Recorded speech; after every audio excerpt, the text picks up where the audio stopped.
So we're just continuing with our Twitter bot that's combining Yahoo Finance data. And if I'm just going to do this just to show you what you can do. You can select, where is it here? Reveal in File Explorer, and then I'm going to actually edit the picture. So open with Paint. There we go. So I think I've got it open on the side somewhere. Yep, I do. I'm actually just going to stick in a big plus sign because that's what we're going to do. We're adding them together. Is there a little plus sign anywhere here in our brushes? Just going to update our little picture. And then we're going to get on with what we're going to do is actually make a dictionary. So I'm going to draw the world's worst plus sign because I can't see the option for doing this. Oh yeah, there we go. Shapes. We got a nice plus sign over here. Nope, nothing exists. So it will have to be something like that. Would be horrible. So maybe 2 boxes. There we go. That one. Shapes. Can we do filled shapes? Shape outline, shape fill, solid fill, solid fill. So I'm going to just delete that shape and just try and do it again. And I guess that would be, let's get it looking nice. There we go. So something like, yeah, that looks gorgeous. And that. So Twitter plus Yahoo. There we go. Save and close and move that out the way. So that was our Twitter stuff there. Yeah, okay. Everything down in here in this, on the left hand side in this bar where I'm scrolling on, so actually if I do a double control, all of this stuff here, these are all the files that are in the various folders. So there's nothing like particularly like great about this. It's just literally convenient for the user. And if I just hover back over here, and it's the same files that we see over here. So like all of these files still exist. So if I do a double control again, no, I can't. It's not working now. Double control. Oh yeah, it is. There we go. We can see, you can see it's all the same stuff. We've got a VS Code folder. We've got I've got a folder here called testing, and then I guess that was the Twitter bot. A couple of various different examples. I guess that was the Yahoo Finance one as well. I'm not sure why that was in there, but yeah. So basically, that's all it really is. So everything exists in our folder space. So we're going to jump back now to more important things, which is we've got our Get Yahoo data, and we were able to, if we recall from the last session, get a price over here on our right hand side in the interactive terminal. So fantastic, that's what we could do. And now what we're going to try to do is get more prices in. So I haven't done any lookup to see what the other tickers are. So we really need to populate the rest of these. So ticker equals for each one of those, like what is the NASDAQ and so forth, to get them all. And if I'm going to attempt to do it, well, actually, in the previous video, and I still got it open, I do have these over here. So I kind of like had, at least I had gold over here. So it looks like gold is GC equals F for it looks like a futures price. So I'll take that one where it's gold ticker. And I just noticed the spelling mistake because that's a ticket. So that's ticker. And then this one here for gold is going to be that one. So we could just try it out, which is basically, and it belongs inside of 2 single quotes just like this. So it is basically this one here. And this is a nice thing about if you do the coding in the right way, you can just change one variable rather than having to change, or just change the string value here into one variable, and it feeds into all the rest of the code basically. So we just do a tester of it, which is a control return, because we want to run it in the interactive notebook. So let's just run it and see if we get back. Yeah, we get 19980, and we can kind of like just inspect that if we go back here and open it. So fantastic. It looks like that was a close for the last minute of something.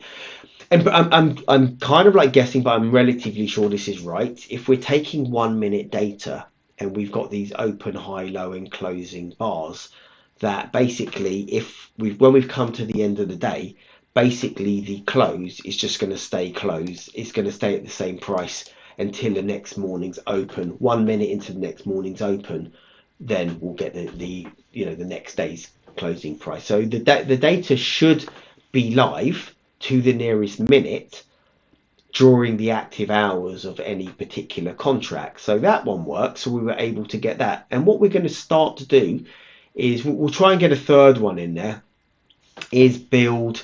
I think I had another one that was in there automatically. In fact, I think it was, oops, let's get to the actual one. So the other one that I launched when we were just looking around was BTC GBP. But I think we probably want BTC USD. So let's have a little try that. I'll stick this one in here, but actually BTC USD. So it'll be this one here. I'm presuming that's what our guy wanted. So Bitcoin is $28,700. So we want BTC USD. So that will be for the Bitcoin one. I'll just put it in quotes, but yeah, ticker equals BTC. So each one of those will have its respective ticker. It's like tab them across a bit just so that they're neatly in line. So we're just going to have a whole bunch of these tickers over here.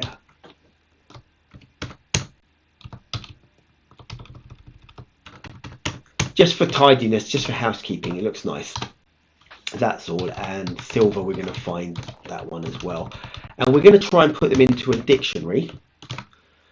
So we're going to have like a ticker dictionary. We could call it ticker dicts or something like that, ticker dictionary or ticker D, but we might call it tickers, because then we might do for ticker in tickers when we do a lookup. So, and also if we do that, then we're not going to overwrite this one, at least while we're constructing or thinking about how to construct our dictionary. But basically the dictionary is going to be like this, and we can start putting some of them in, I guess, some of the values in. So the key over here will be, it's quite easy for these. This is the key. I wonder, I can't remember if I did. Yeah, that's the key. And the value is, actually the value is just going to be, we'll set the values all to 0 to start with. And hopefully we'll be able to populate them. So that's kind of like my first thought of the dictionary. Although possibly, do we want the name of it as well, like the S&P 500, I'm wondering. So maybe the values might be two things, which might be a tuple, which has kind of like a description in there. So the S&P 500. So the tuple will contain a string and a value. So we could do that. I'm wondering if just to have a description in there.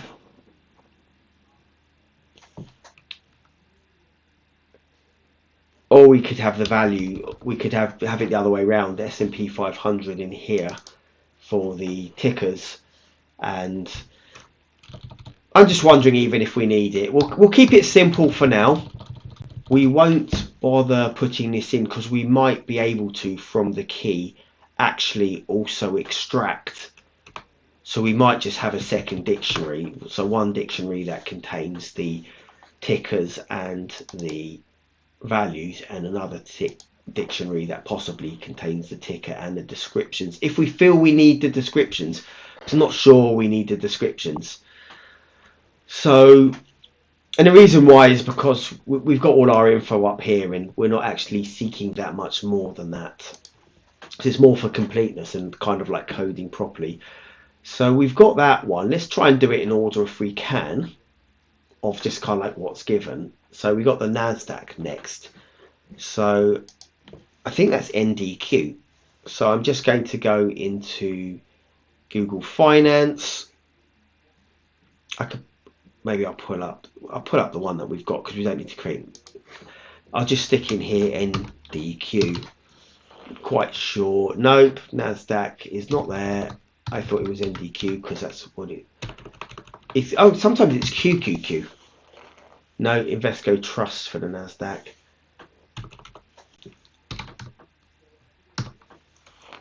There we go. It looks like we've got a future there. I think that's a volatility. That's a NASDAQ composite. So that might be the best one. I could have a little play around with it afterwards, because one is we've got a futures contract which might be out of hours, which is quite nice, and the other version is we've got the NASDAQ composite. So we've got choices there. We'll do this one anyway. Let's type that in again. NASDAQ. If I can spell it right, we'll get this one. We get the actual index.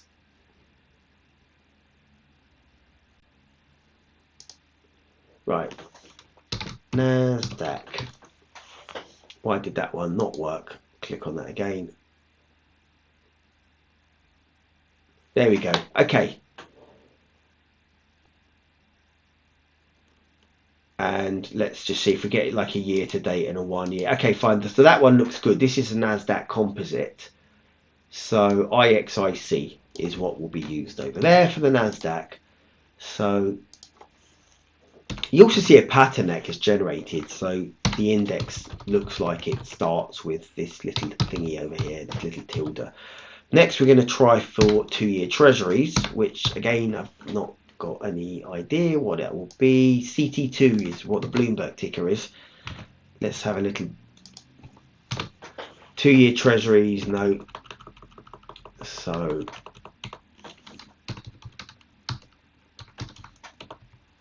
treasury. There we go. We're looking for the 2-year notes. Was it 2-year treasury? I wonder why 2. It's interesting, like a money market. We've got a 5-year one, so we could start with that. We've got a 3-year one. So, but that's it. Oh, these are ETFs though. We don't want ETFs. So I wonder if I can search around in some way. I wonder if you get treasuries. There was a NASDAQ composite anyway. So I think that's the same as what we had. IXIC it was. Go back. We don't need that. And just, there's a Dow gold futures. We had gold there. There was no silver. So, and there's no treasuries. There's always something that doesn't work, but we'll figure that one out. Is there any bond data? Finance, home, probably Yahoo US maybe, because I'm on the Yahoo UK site. So I'll have a little browse of that one. Let's pull that one out over there.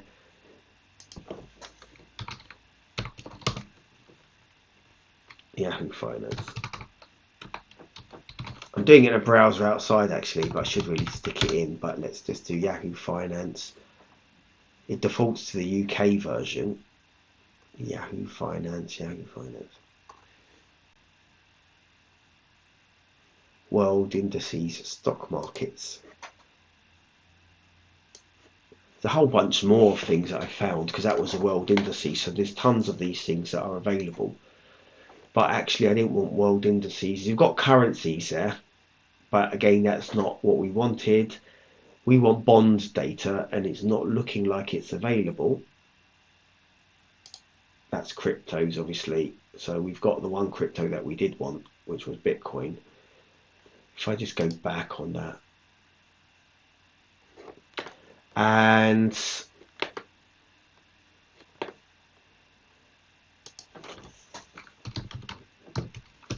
Treasury here, because I want to try and get it all from one page, just because it will be just more convenient.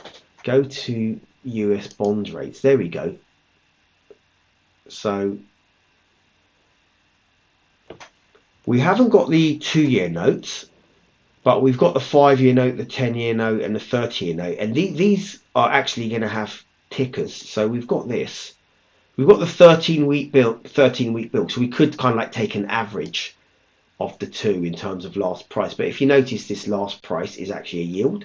So it's a yield to maturity of the 5-year Treasury bill, as opposed to a price. I imagine if we click on it, I wonder if we'll get a price. They all trade around well, I'm presuming they trade around 100. Interest rates have moved a lot, so if interest rates go up, prices go down. Is there any more in here? No. We may or may not be limited, so I'll get this one to start with. Sign into save FVX, maybe later. Don't need to save it. It's not the exact right one. This is the ICE future for prices, and I might put in the ICE future. So maybe we'll have to search elsewhere, or we might need to convert a yield into a price. So then there'll be a formula for doing that. So we'll need to, if we don't find a natural price straight in here, then we will do that, because maybe we'll get in the data series, maybe we'll get price data as well. No, we just get open, high, low, close for yields as opposed to prices. So we'll need to convert a yield to a price if we're using Yahoo data. I'm going to put this in anyway, just because at least we get something. So we've got a starting point, just so that we can make our dictionary. 2-year Treasuries. This one at the moment, though, is a yield. So I just put a little note there. It's not a price in the same way that the other ones were the price. And finally, we will do silver. So there we go. SI equals F. So silver, that's a silver future. So SI equals F. We'll go into here, which was just the same as GC equals F. So over here will be SI equals F. I could have copied it straight out of here, which I actually will do anyway. The types of errors that you can get is if this was S1, for example, and not SI, but it is SI, so it's fine. So that's going to be our dictionary, but with one error in the dictionary, but an error on 30% of our stuff, so we better get it right. So I'll put that in there. Let's get our dict. So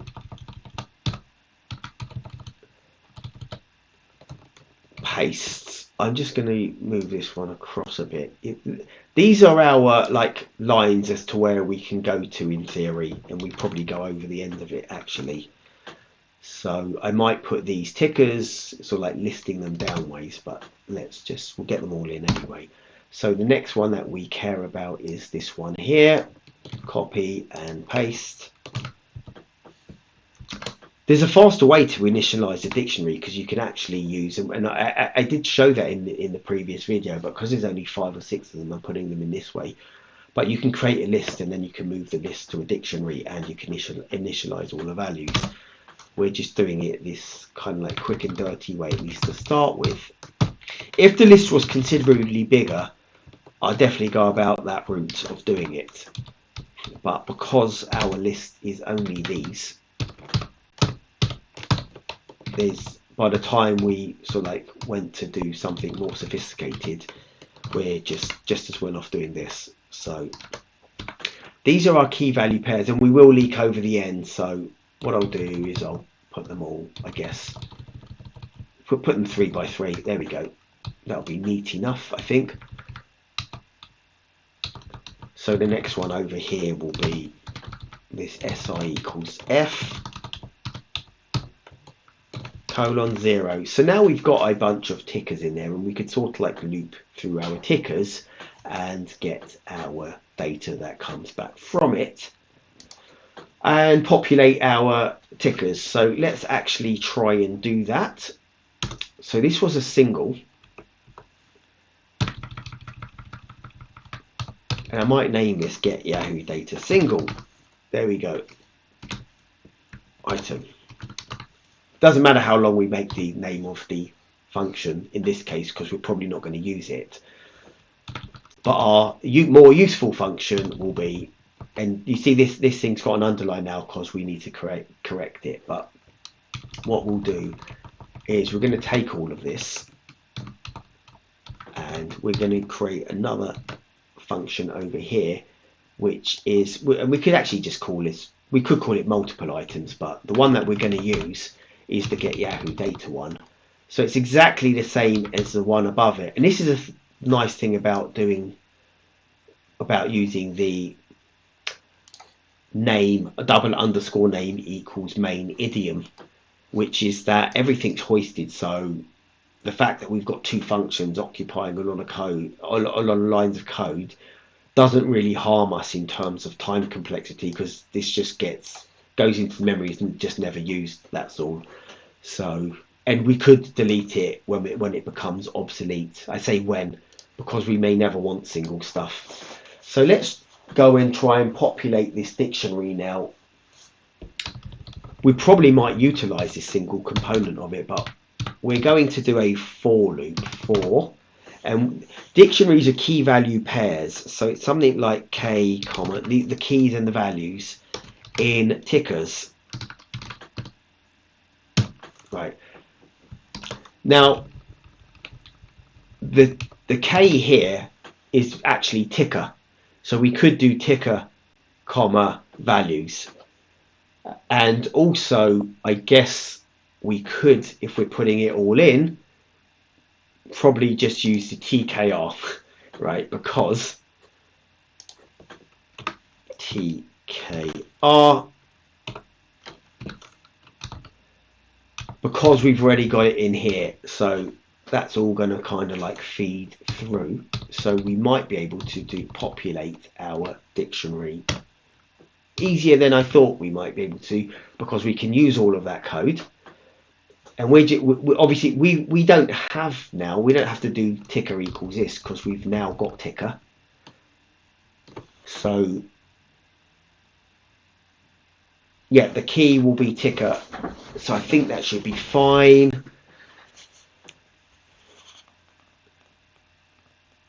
And the value will be the value, yes. So the ticker will be, I'm quite sure that the ticker is just going to be that. So we've got the ticker already there now. And it's the value that we want to get. So basically here, price.close, we're going to change tickers over here. This is our dictionary. And I'm just going to put this at the bottom at the moment, but this dictionary, tickers of ticker,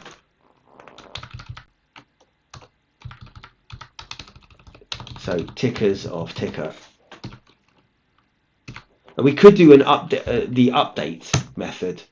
So we could have done tickers.update, like here, tickers.update, I'm quite sure, and then update with the stuff. But so update the key value pair, and if it didn't exist, but we know it's going to exist in all cases, so we can just do tickers.ticker equals price close.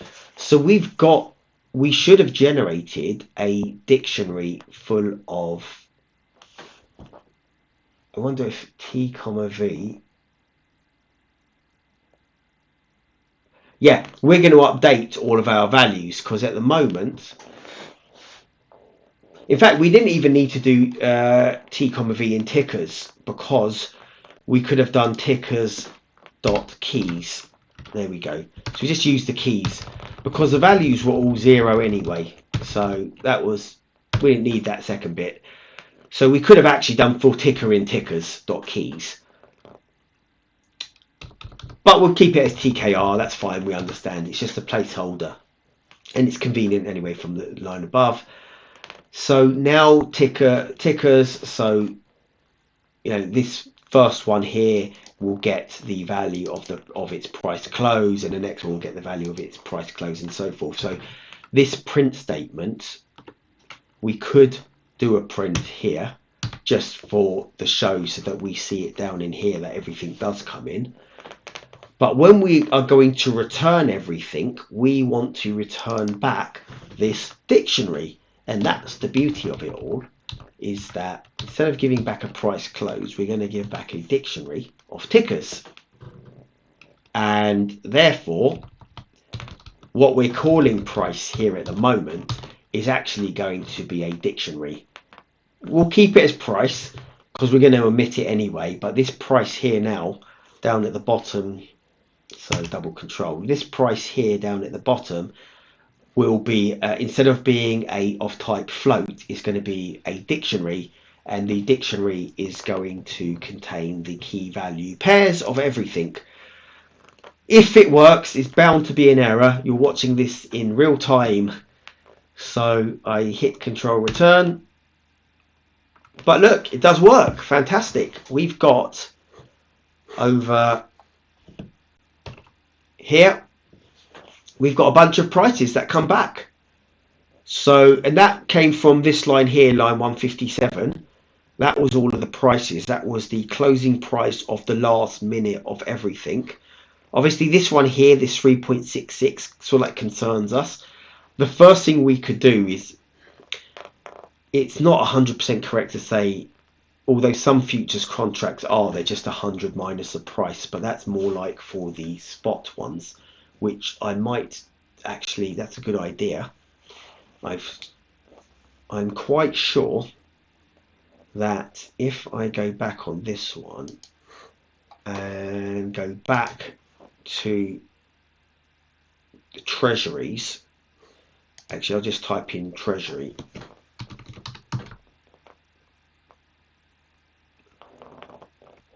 US Treasury bond rates, that possibly this 13-week bill, the actual price, the cash price of it, is normally just a simple price, so it's 100 minus that. Now, it's not a 2-year note, but the yield calculation might not be 100 minus the yield. So I think the price of this, how it's quoted, I'm not 100% sure. I'll go and check on that in the background. But that should basically, the price will be like 95.34 or something like that, and that replicates the yield, because that's normally how money market rates are quoted. So I'm going to take this one instead of the 5-year. I'm going to take this 13-week treasury bill, because that, at least that will be a little bit more correct to start with and good for the index. So I think it was just inside here. So what we get back here now is not 2-year treasuries, but what we're getting back is these 13-week treasury bill. We think we're getting back the yield. So we're getting back this, the 13-week treasury bill yield. And if we do 100 minus that over here, that will approximate to a price. And if we run it now, this thing here, this 3.66 on the side, will turn into whatever that treasury yield was, 4.66. So let's just do a control run. Should go in. And why do I get that?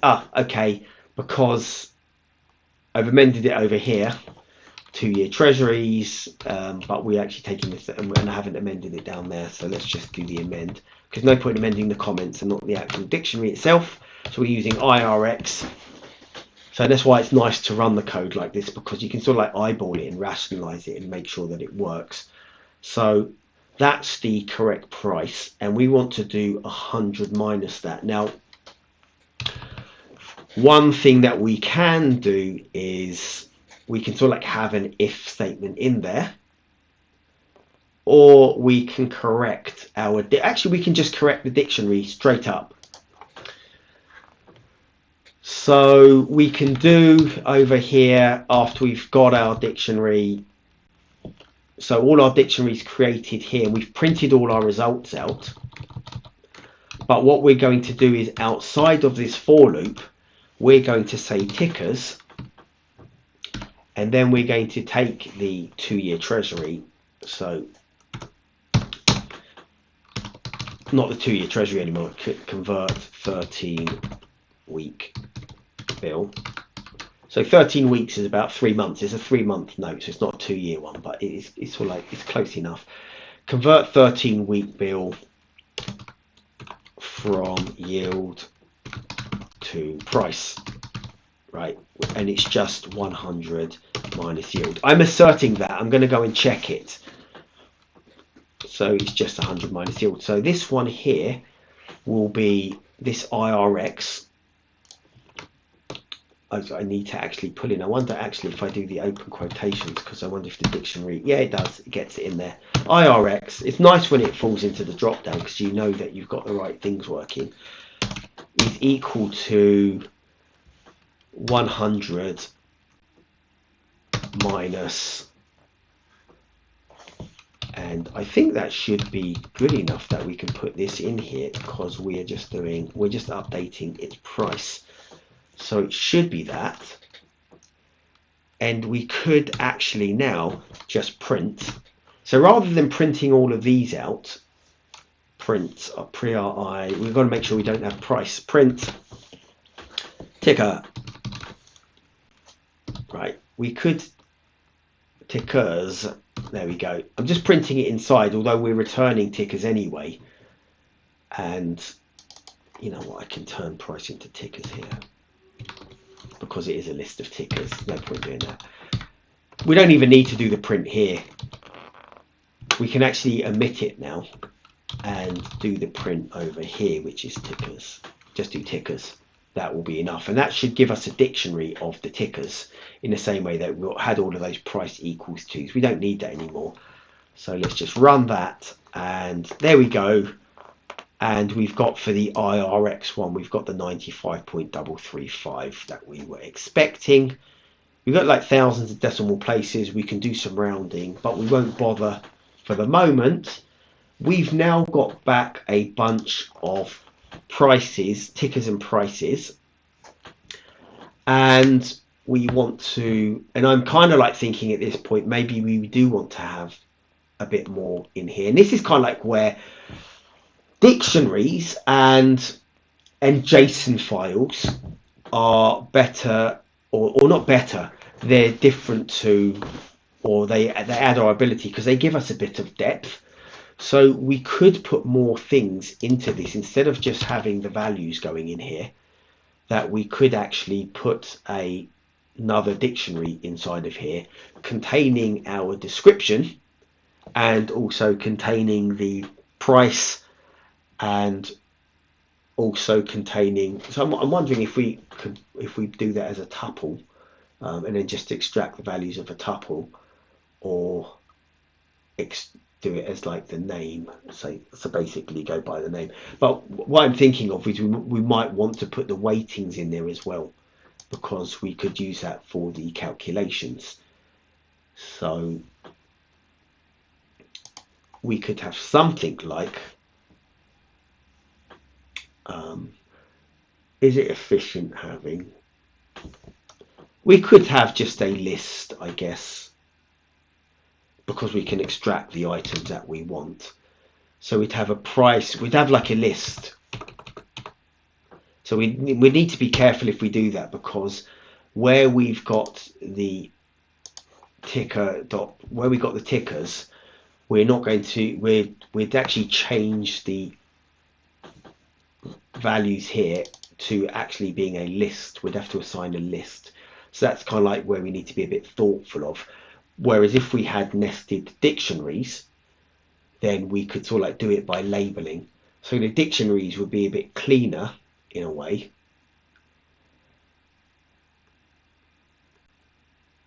So yeah, I'm kind of like thinking of going the dictionary route here.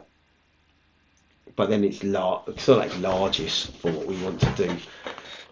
We've extracted our price from the ticker in tickers. So we got so we got all the prices here, but what we're going to do is put that into a dictionary in itself.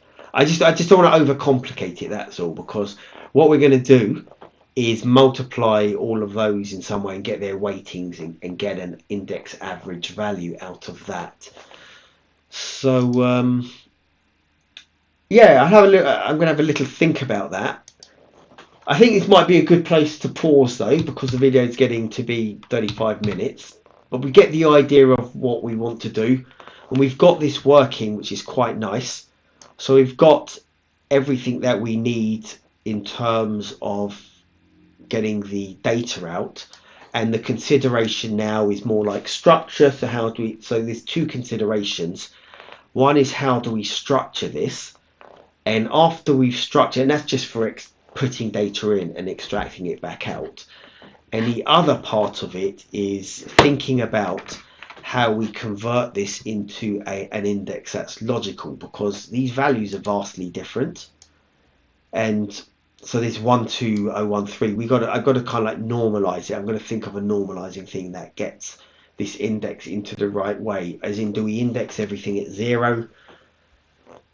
Or do we calibrate them? Because we have to index them, we have to have a start point basically. So this is like 30%, but this S&P represents 20%. So, but 20% of what? It's got to be 20% of like its index start at a certain point, which, you know, might be the 4050 thing. So at 4050 it's representative. So I'll divide that by 4,000, divide this one by 12,000. We probably have to have an initial starting point.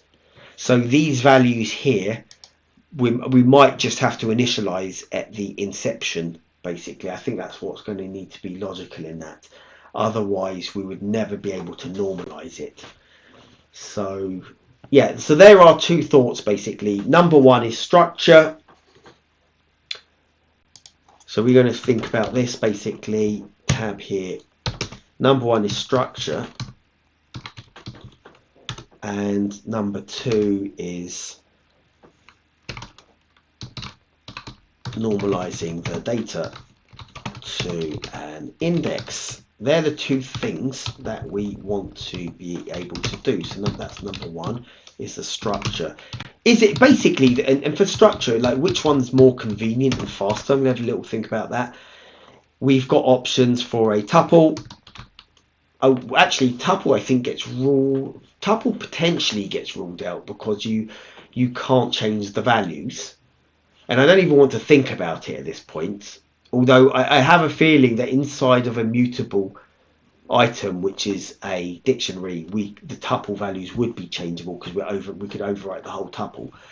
But just to be on the safe side, we'll just consider, you know, the options will be a list or a dict, basically. So a list that looks like something like name, and this is quite simplistic, that's why lists get used so frequently. Name, price, and weight. That's what it's going to be. Or we'd have a dictionary over here in terms of our structure, which is the same thing, name, and then we give it the name, you know, whatever name it is, and then comma, price. So they look the same, but one contains just, and then it will actually have a price, and this thing here, so we'll have a price like 20 or something like that, and then afterwards we'd have our next item. So when I say structure, I'm kind of like referring to this. I'll put this on another line, basically. There we go. So let's tab it in.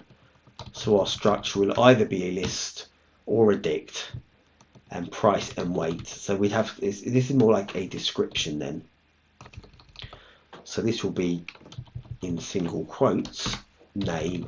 This one will be price like that, and this one would be weight in single quotes,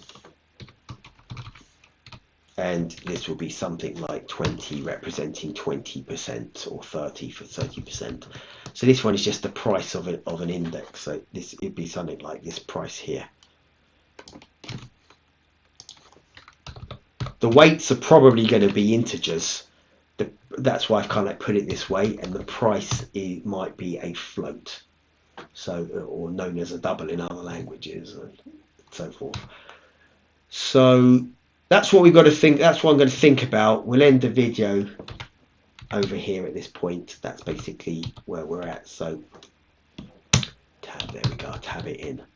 So our structure is either a list or a dictionary. It's going to look like that. A list, I've got a comma in there. A list, return, or a dictionary. They're kind of like our two logical options. And the other bit is to normalize the data. So I think I'll leave it there. Again, I mentioned this on the last video, but I haven't mentioned it on the other 40 videos or something.